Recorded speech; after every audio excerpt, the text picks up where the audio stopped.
Good morning, all respected dignitaries of University of Zulia. Today, my topic is contextualizing physical education and sports research in the Global South: challenges, innovations, and impact. My name is Dr. SUJITH PRABHAKAR, Assistant Professor, Department of Physical Education, Sree Narayana College, Sivagiri, Varkala, University of Kerala, India. Objectives of the presentation. This presentation deals with research in physical education and sports science. So here we are going to define the concept, scope and importance of physical education and sports research. Here we are going to highlight the key challenges in the research, especially in the Global South, the difficulties faced by the researchers in the Global South. Here we are again going to compare the researchers in the Global South versus Global North, and we are going to talk about the innovations in this field during this modern era. And finally, the effect of the research in physical education and sports science in the field of physical education, in the field of education, in the field of competitive sports, in society, and also in policies. It includes some recommendations of bridging discipline for real-world solutions. Challenges in physical education and sports research. First one is basic resource limitations. In various studies, it is found out that in Global South, many institutions grapple with inadequate facilities from school level to university levels. So, lack of facilities act as the limitations. Again, we have limited access to equipment and shortage of trained educators. Another important thing is that some studies highlighted that physical education often suffers from low status. The profession of physical education is treated as something, the profession of low status, and unequal resource distribution across schools. So the lack of availability of safe space and adequate time schedule, along with inadequate facilities and limited access to equipments, act as basic limitations of physical education and sports research. Moving on to the specific resource limitations in the field of physical education and sports research, we need advanced laboratories, high quality research facilities, modern biomechanical labs, physiological testing centers, or sports analytical softwares for analyzing the sports performance, etc. Unfortunately, in the Global South, we are lacking all these facilities, lacking modern laboratories, biomechanical labs, analysis softwares, etc. So we can say that urban-rural divide in access to sports.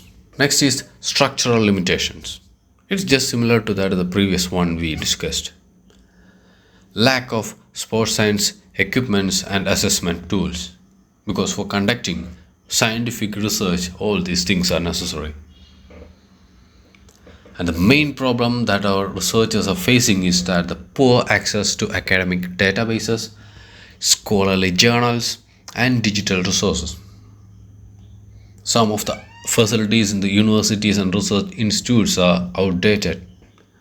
So we can say that the structural barriers hinder progress and innovations. Next is the limited industry collaboration and innovation funding. So, when we compare to the Global North, the Global South is weak in connections with the private sector or in making collaborations within the nations or collaborations with various sectors, including fitness and sports technical industries, and lack of public-private partnerships for research commercialization. And also, we are facing no incentive for applied research. Most of the researchers are not getting any type of incentives for doing applied researches. So we can say that brain drain and limited international collaborations act as the limitations of or the challenges in the field of physical education and sports research. Next is low research incentives and support for researchers. So another main problem faced by our researchers are the lack of support.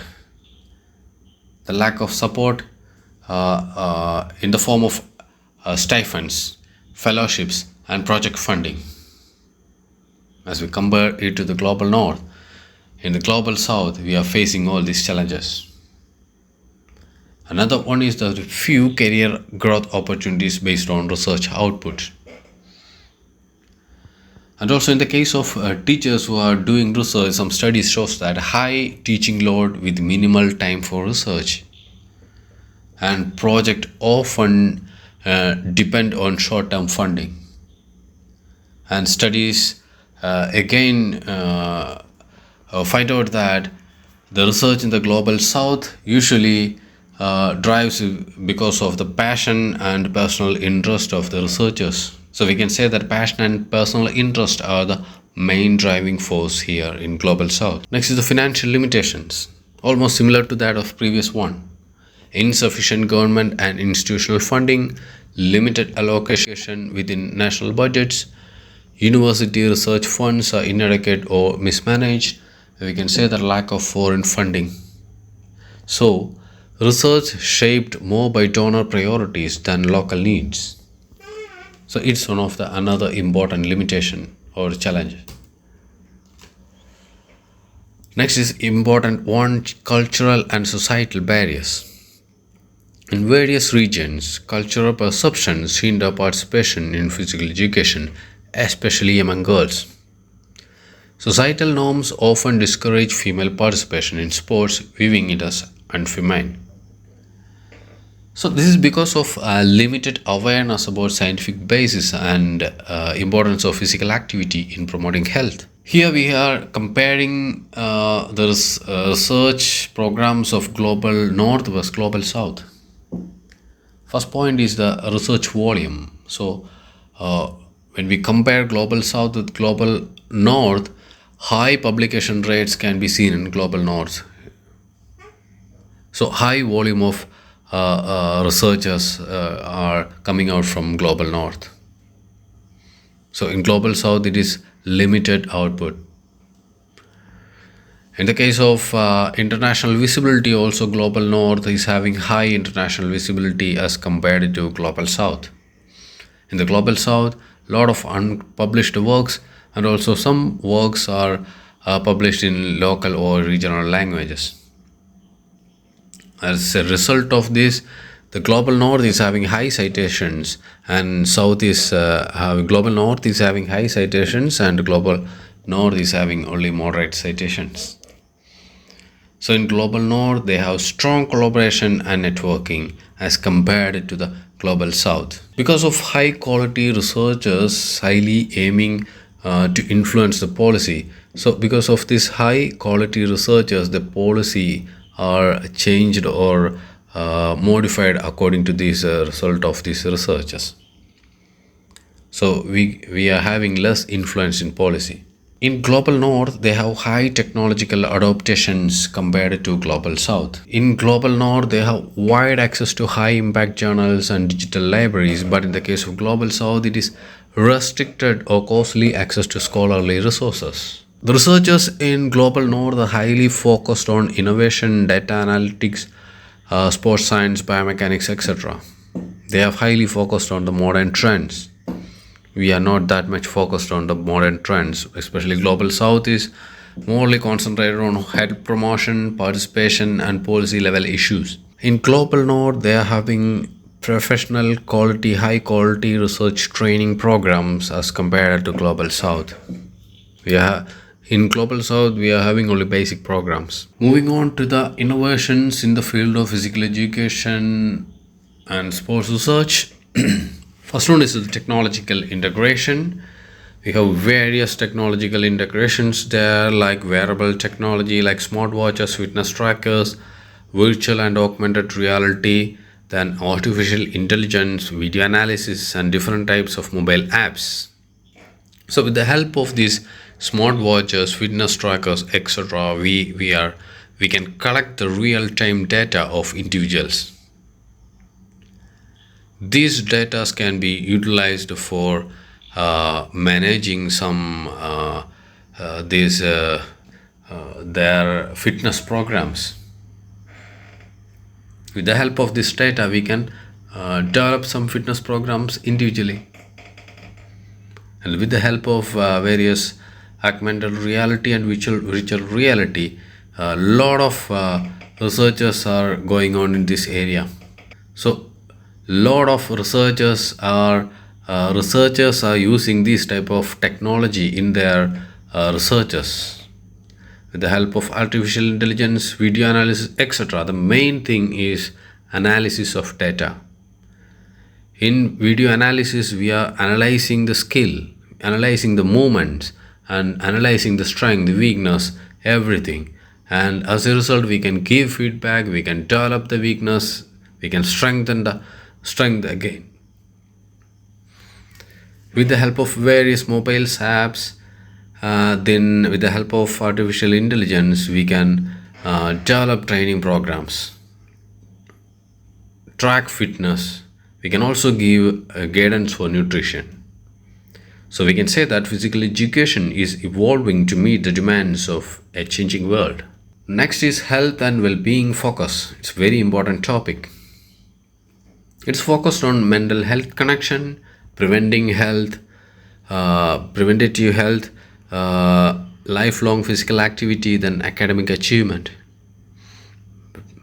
Lot of researchers are going on in this area to find out the different types of exercise, the combinations of exercise to improve mood, focus, to reduce anxiety, depression, etc. It's one of the wide area of research. Next is the preventative health. That is also a very important area. How to prevent this type of diseases, chronic diseases, heart disease, diabetes, obesity, etc. with the help of different types of physical activity. Next is lifelong physical activity. That is how to integrate the fitness activity in society, or how to develop an active lifestyle in the society. So that is equipping students or peoples for active lifestyle beyond school.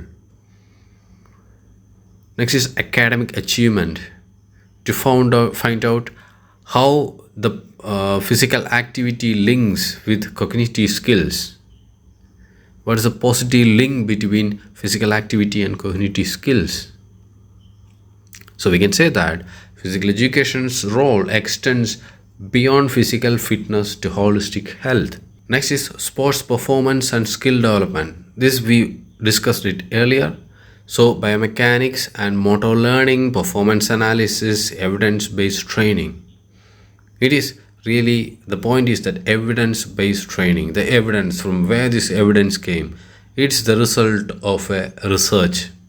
With the help of this scientific evidence, we can analyze the movements to learn their efficiency. With the help of this, we can improve their efficiency by reducing risk. And also with the help of this technology like video movement sensors, everything to analyze movements, we can develop different type of pattern of exercise for optimum performance.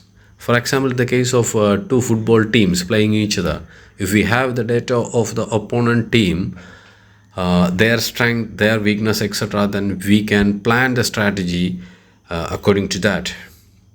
So we can tailoring plans based on scientific data for optimum results and injury prevention. So the research enhances how we develop athletic skills and optimize performance. Inclusive physical education, that is adaptive physical education. In the field of physical education, a lot of researchers are going on for making some special training programs for this students with special needs, mental and physical limitations.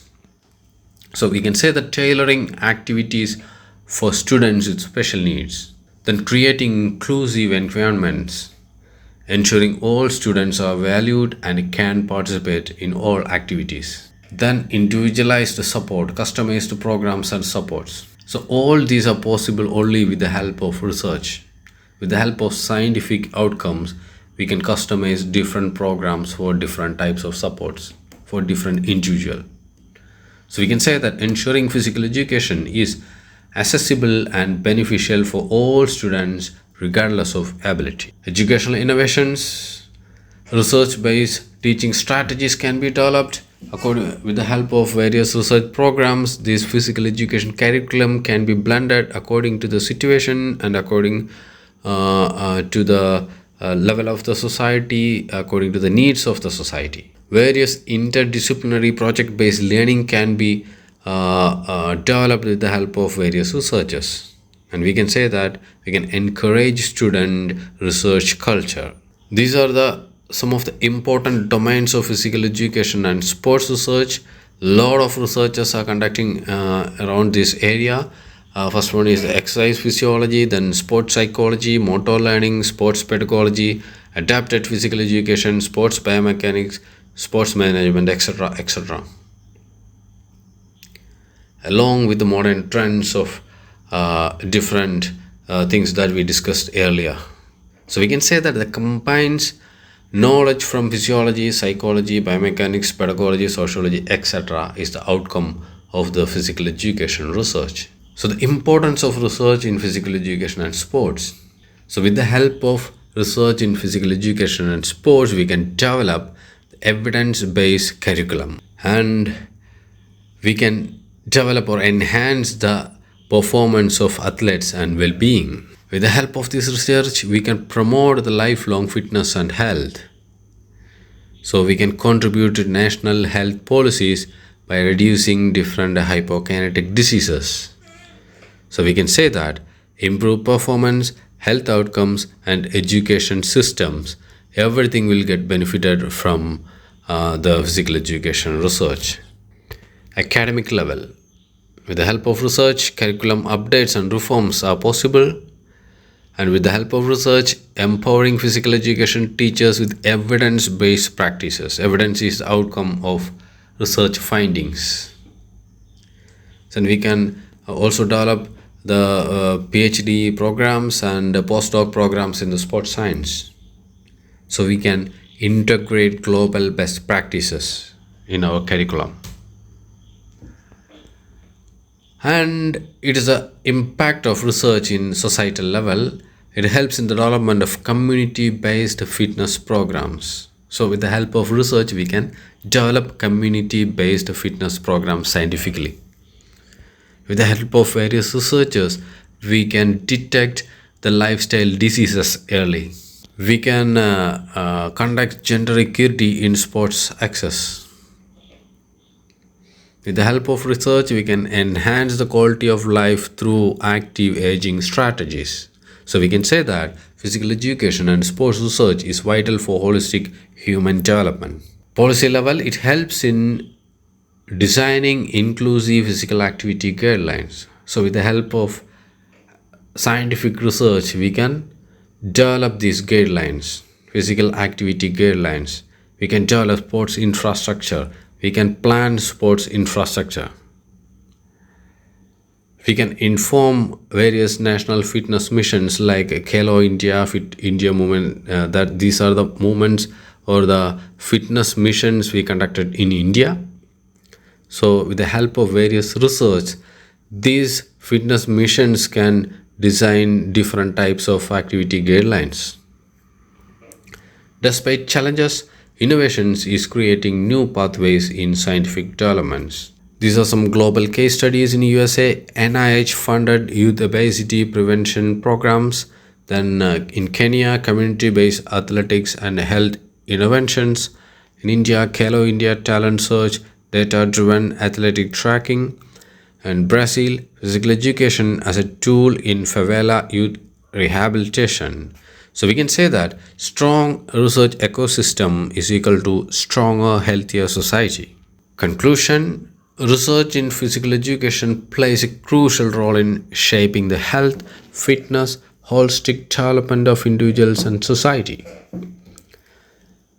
In the context where lifestyle diseases are rising and sports potential remains unutilized, so systematic research in physical education is more important than ever. Not just academic, it is transformative. It bridges gaps between policy and practice.